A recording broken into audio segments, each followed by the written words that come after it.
For further analysis, we're joined from Ramallah by Mr. Ahmed Fattouh, a Fatah Movement spokesperson. Thank you, sir, for joining us. Thank you for having me. Firstly, let's start off by asking, now Trump declared that both Israel and Hamas have signed off on the first phase of this 20-point plan, with all the detainees to be released soon, and the Israeli forces are meant to pull back to the yellow line. What leverage really remains to ensure the Israelis abide by this pullback? And of course, congratulations to every Palestinian out there that the ceasefire hopefully will go through. Thank you. And it is a historical moment after 2 years of genocide, of enduring this mass murder, mass ethnic cleansing, the starvation, all forms of barbarity and cruelty at the hands of the Israeli occupation. Finally, the Palestinians in Gaza are sleeping, for peace for the first time, without horror, without fear. And we hope that this time it will be perpetual, this time it will be lasting peace, and will be guaranteed and ensured by the United States not to be violated by the Israeli occupation like the first one in January. What assurance we have is the international community, is the United States, is President Trump, to ensure that Israel abide with this peace plan. And with the hostages swap, I believe that will remove all pretext from the Israeli occupation to prolong this war any further, because at that stage, if they go back to war, it will be only for the sake of killing and occupying Palestine, which is totally rejected by the international community. So that excuse that Netanyahu used and squeezed for the last 2 years, the excuse of hostages, while his aim was the mass killing and mass transportation of Palestinians outside Gaza, failed. Now he has no more options but to listen and to abide by the word. And we hope that President Trump will be a guarantor for this deal and to go forward into a lasting peace that would be based on the two-state solution. Yes. Well, Trump also said on his Truth Social post earlier that he basically announced that the deal is done and all parties will, quote, be treated fairly. Do you think that this bothers Netanyahu to think that this may mean that the U.S. does not necessarily prioritize Israeli need to further continue this war? Well, I believe peace in total bothers Netanyahu. Netanyahu is a man of war, a man of occupation, a man of settler expansion, colonialism. We have heard his approaches, his speeches, his ideologies. He's after a greater Israel. He said it clearly. So he was planning for an endless war. But of course, the United States cannot support this endlessly. And what Trump said in his statement actually insinuate that this is the time that we also recognize the Palestinian people's rights, because we have to be very honest with ourselves. We have to be sincere. If we are seeking a lasting peace, two parties of this peace deal must have their rights. It cannot be taken when one part has all the rights and the other don't. So if there is a request for a perpetual peace, that means the Palestinians must gain their independence and freedom on the 1967 borders. So I believe Trump maybe has finally listened and was careful by the international community and our partners to go further into an actual peace that's based on the international resolution, that's based on justice, that's based on the reasonable diplomacy we had in order to go forward. Because if he wants to go after Netanyahu plan, it's going to be always destruction. He has give him multiple months, 8 months, I believe, since the last break to ceasefire that Netanyahu did. He asked for a few months to finish the job, but his job is endless. His job is to finish the Palestinian people, and that is unacceptable and unachievable, because the Palestinian people are steadfast and unremovable from their lands. Well, we'll delve further into that idea there, but first let's greet our guest from Cairo, Nourhan Sheikh, a political science professor. Thank you so much for joining us here. Dr. Nourhan, let's first start by asking, how did this happen so fast, like the deal itself? Because we've seen it a number of times, the deal fall through. How do you think Egypt played the role in mediating this effort, and what led to this historic moment here of, agreeing to at least the first phase? Good evening, and thank you for having me with you. Actually, it's going for very fast because the pressure of the United States, Trump himself was also very fast and very strong at that time. And I think the first phase of the agreement, yes, it was not that easy, but not that also difficult because the terms from both sides were a little bit clear and agreed upon. Release detainees, Israeli detainees, in return of ceasefire, and also release some prisoners of Palestinian prisoners. So yes, it was that much easy, but it is reasonable and acceptable. Maybe the latest or the upcoming phases, our negotiation will be difficult than that. But I think all mediators and the most important Egyptian mediators played very important role because, as you know, there is no direct negotiation between Hamas and Israel. So the role of mediators from Egyptian side, actually hosting the talks in Sharm el-Sheikh was very good idea, brilliant idea, because all parts at the same place. This is easy to contact with them. It is easier to negotiate directly with them. So I think that was also a brilliant idea, and that helped a lot to facilitate negotiation, particularly that Egypt was a little bit open. It wasn't dominate or hegemony the mediator role. It was open for Turks, for Americans, for delegation from Qatar, from some European countries. So all that helped to, and above all, the American one. Yes. So all that facilitate the negotiation for sure. Well, since you're talking about facilitating the negotiations, and now it's becoming a reality, and for the last 2 years we've been talking about the day after plan, but now it seems that this is something that's going to be possible. Now, France will hold a meeting in Paris with the Arab and European nations to discuss these day after plans for Gaza if the ceasefire does go ahead, hopefully as planned. Now, ministers from Egypt, Jordan, Saudi Arabia, Qatar and the UAE will also attend, in addition to European counterparts like the UK, Italy, Germany, Spain, as well as Turkey and other EU members. What are your expectations from this meeting, given that the Israelis obviously will not attend as well? The point you mentioned is very important. We have two main parts or players should attend if we really looking for a strong and reasonable results. The Israelis and Americans also. The Paris meeting is very important. It can help to have some consensus concerning what will be next and after ceasefire, how the day after war that we are long talking about. But that would not enough unless we consult that with Israelis as well as with the Americans. And I think the American participation is very important because without the pressure of United States, with Trump himself, Israel will not be flexible in negotiation, and we may be back to 2.0 again in negotiation. Okay, let's get Mr. Fattouh's opinion here. Now, do you think that Netanyahu took what he wanted from this deal? And also, do you think this may cause him some issues internally with his far-right government that has always been opposed to any form of ceasefire? Of course, his government will oppose any form of ceasefire, but I think the pressure coming from Trump is decisive and determined in order to stop his endless war and his genocide. So he's going to comply eventually, and his government is willing to comply. Let's be frank with ourselves. Israel rely heavily on the United States. Without United States support, they couldn't run the war more than 2 months or 3 months. So I think they will comply eventually. Now, the deal, of course, has left many room for negotiations in the future. It does not speak clearly about the state of Palestine.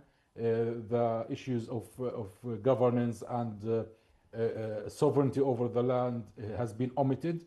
So Netanyahu maybe removed some items, but also the Americans did not close the door, so the Yes. door is still open. And the mediators and the Arab meetings, and especially the meeting running in Paris, is to insist and to support that part of the deal that need to be achieved. Well, as you said there, sir, I mean, there is sort of it's more favorable, the deal itself, initially, as it was towards the Israelis. But do you think there's enough room to negotiate things when it comes to the Trump plan, especially, that we've seen instances where, members of Hamas and other movements have stroked, basically, the Trump ego and thanking him for his efforts and so forth. It might encourage more pushback. Do you think this is true? The deal state a very important three things. One, it stopped the annexation scheme, it stopped the transfer scheme, and it stopped the genocide. So our priority right now is to stop the genocide and go into the transfer and swap of hostages. That would dismantle and release the tension and dismantle the pretext from Netanyahu and his far-right government that is using for the last 2 years to continue this war. And President Mahmoud Abbas, the Syrian factions, Fatah and all factions, and PLO welcomed highly Trump's announcement of the peace and the Arab position and the mediators' great efforts in order to reach this point in history. Now the challenge will be in phase 2 and further. Phase 1 is more technical, more about the prisoners and hostages. It does not discuss the political aspect, the financial aspect. Statehood, yeah. Exactly. The reconstruction aspect, these are, deterministic items. These are, very vital for how we would proceed. And we rely heavily on our partners and friends in regional countries, in the Arab world, in the Islamic world, or in the international community. So that's why I believe the meeting in Paris is to insist on what we have reached into the New York Declaration and the New York meeting, and followed by the World Summit for the question of Palestine in the United Nations in September, which came to the conclusion and set terms and points onto how to reach the two-state solution. Among them, and the most important part of them, is the sovereignty and independence of the Palestinian state over the 1967 borders, and to go into an international conference for peace in order to apply and implement the UN resolution related to these parts. So that is the major point. United States are not there yet, but I believe they will be, in the same table very soon. Hopefully. Dr. Nurhan, if we can get your opinion here. Now, how do you see that? How did the Israeli far-right receive this deal? The deal basically blocked many goals for the far-right, where they wanted to forcibly displace and annex parts of the West Bank as well. How do you read this, especially with statements coming out from these ministers like Smotrich saying that once the exchange happens, he hopes that the war will resume and that there will be no Palestinian state, basically? It is declared many times from Smotrich, Ben-Gvir, Netanyahu himself. He said that there is no exist for a Palestinian state. So it is nothing new of that. Their dreams of great Israel, it's okay. This is their own problem, their own dreams. But the realities on the ground, I think it's changed a lot. The agreement we reached, very important. Yes, it is first phase, first step, but I think and I quite believe that it will open the gate to more and more phases until we reach the full independent Palestinian state. One of the most important development is, from my point of view, is the attitude of Hamas itself. Now Hamas accepting to give up its arms, to integrate itself with other fractions within the Palestinian Authority. This is very important, and I think there are a lot of jobs if we really want to face and to challenge symmetric, Ben Gvir, Netanyahu himself, and all others far rights. We should, as Palestinian, to have a coherent attitude, a coherent vision concerning what would be next, and how the Palestinian regime and the authority would be not only in West Bank but in Gaza as well. I think that would facilitate a lot the negotiation, and from my point of view, it will end all claims or all what the far right of Israelis pretend. And it is not only far right, actually, it is the Israelis' attitude. Both opposition and government, they are the same. No big difference in their dream of a great Israel. So I think we have also our own job and our own homework, is we can say that, to be able to challenge them. Okay, Mr. Fatouh, now you spoke a bit about, the U.S. administration and Trump possibly in the future having a bit of a turnaround when it comes to the second phase of the deal. Now, if this does happen, can Trump actually pressure Netanyahu to comply with the rest of the deal, not just the first phase? Yes, of course. The United States is the most powerful state in the world. They can, of course, enforce Israel to accept that. I remind you in 1956, when President Eisenhower called Ben Gurion to retreat from Egypt, he picked up the phone and called him and told him, you have to tomorrow I'm going to wake up when hearing the news that you have retreated. And Ben Gurion in his memorial says that he closed the phone call while he's crying. So Israel has always been, sub-state, or a follower state to American, and will always be abiding to the American will. So if the United States does have that will to make peace, believe me, they will do it within months, maybe less. So I believe now the world is really awakened. The war is against this genocide. Israel image is collapsing. Even Trump himself said it in his posts in the Truth Social, in his speeches, that Israel is losing a lot.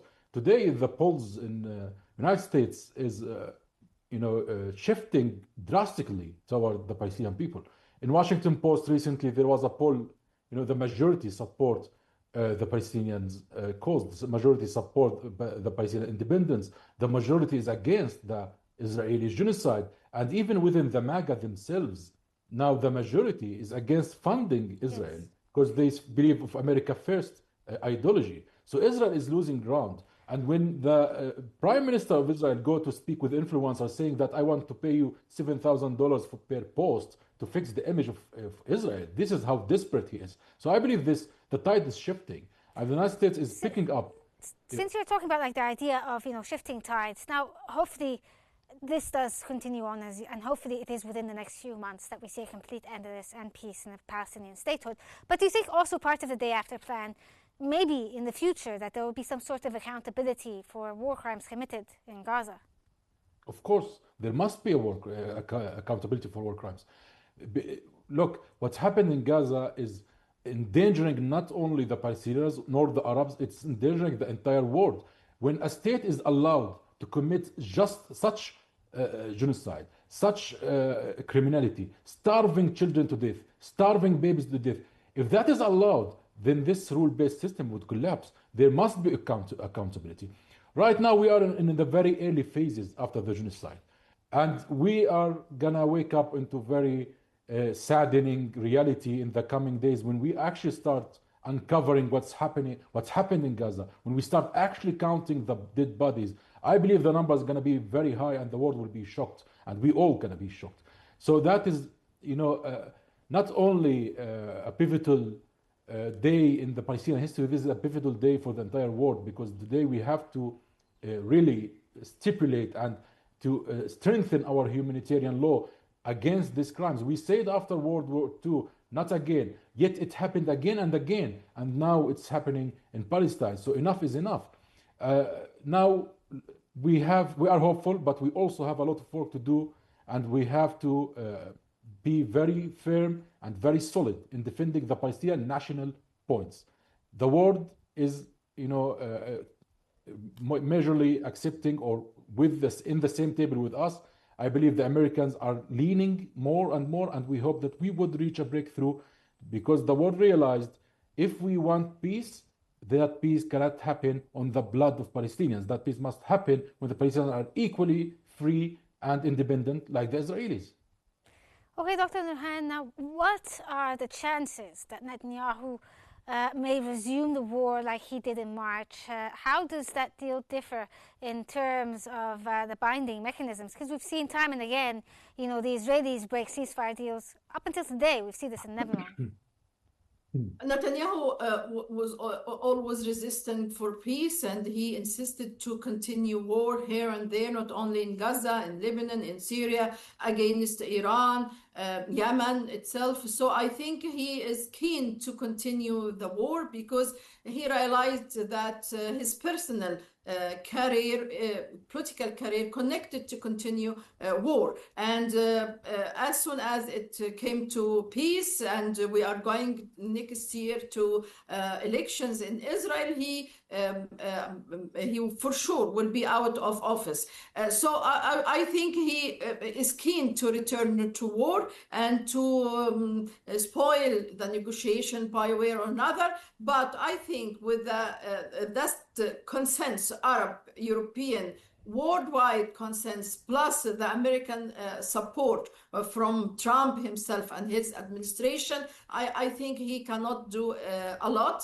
And we should, upcoming days, we should push more and more to continue negotiation. But will there be possibly within this deal some form of mechanism to hold the Israelis accountable if they break the ceasefire? The American guarantee, I think, one of that, and there are the UN, all countries participated in facilitating and mediator role. All those introduce guarantees to Hamas, and I think the most important is the American guarantee, and that's what we should do, and we should move toward more and more guarantee to continue the negotiation and to stuck with the agreement that we reached at the first phase. Okay, let's move to Mr. Fatouh. Now, do you think that the schemes of forcible displacement that the Israelis tried to push for many, many months, as well as blocking aid and the many, war crimes and tactics that they've used, are for now forever closed? Yes, it's finished. Now it was closed by Egypt, it's closed by Jordan, and now even by Trump. So I believe Netanyahu has no way to execute this scheme of displacing and moving the Palestinians out of their lands. And the steadfastness of the Palestinian people affirmed again and again to the Israeli occupation, we are not leaving from this land. So either you accept a Palestinian state or it's an endless cycle of struggle. I believe Trump himself has changed drastically from his position in January. Now he's speaking about a perpetual peace. He's congratulating the Arab world and the Muslim world as well as Israel. And he's saying about a peace between the whole region.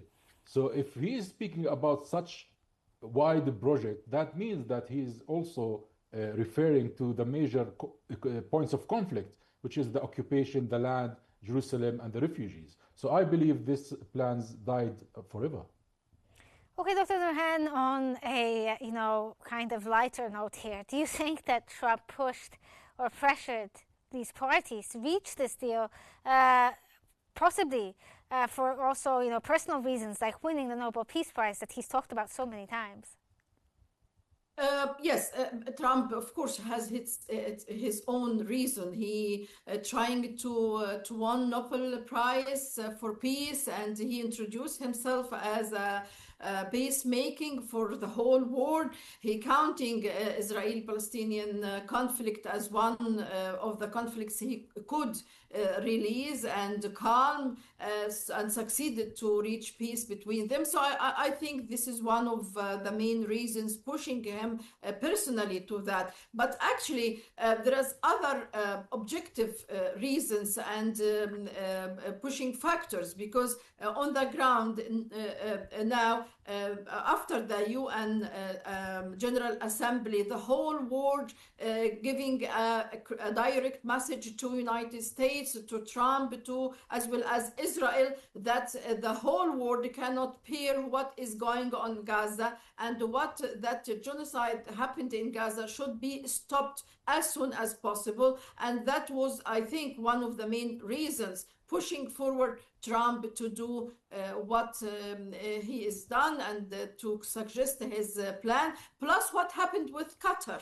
Because actually what happened with Qatar was very harmful to United States as a partner, as ally, and it really affected the status of the United States in the whole region, maybe in the whole world, and create more doubts about how to be a reliable, or how the United States is a reliable ally. All those factors push him to do something real for stop war, and we hope that continue in the future.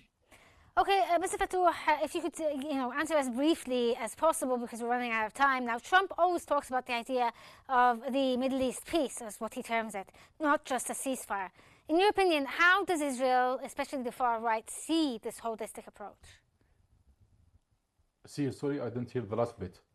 In your opinion, how do you think that the far right could possibly view this holistic approach? They are not after peace. They have said it again and again. They don't want a Palestinian state. They don't want to give Palestinians any rights. And without that, there is no peace with, or no relation with the Arab world. The Arab Peace Initiative in 2002 was very clear. If you give the Palestinians their rights and allow them to establish their independent state, there shall be normalization. They couldn't give that to the Palestinians nor to the Arabs. So without these facts taking place on the ground, I don't think there's any change. The far right has this curse of the Zionist ideology. It's not going to change. This extremist religious Zionist ideology, that will not change. The society inside Israel now requires some sort of shifting and change of their ideology, and I believe the camp of peace need to step in and to pressure further. I don't believe the far right is going to win major seats in the next election, which is very soon. I believe more less far right parties will go there, but unfortunately most of the parties there in government in this coalition is still right. Yes. We have the far right and right, we don't have the center or the left. So I hope the next election is going to change this and change this mentality, and especially that we are hearing words from Albert and Ehud Barak and from the former Shin Bet chief saying that Israel is committing genocide. So I hope there's a change. Hopefully there's change, yes, in Israeli society in general. That was Ahmed Fattouh, the Fatah Movement spokesperson. Thank you so much, sir, for joining us. And also Nurhan al-Sheikh, a political science professor. Thank you again for joining us, and thank you both for your insights. A new hope was born in Gaza, forged in Sharm el-Sheikh, led by Egypt, tested by time. Hopefully, the Palestinians will be able to sleep for the first time in peace after 2 years of continuous violence and severe aggression, and watched by a world praying for this peace to endure and for the safety of all Palestinians. This brings us to the end of our special coverage for this hour. Thank you for watching, and stay tuned for more here on Q News.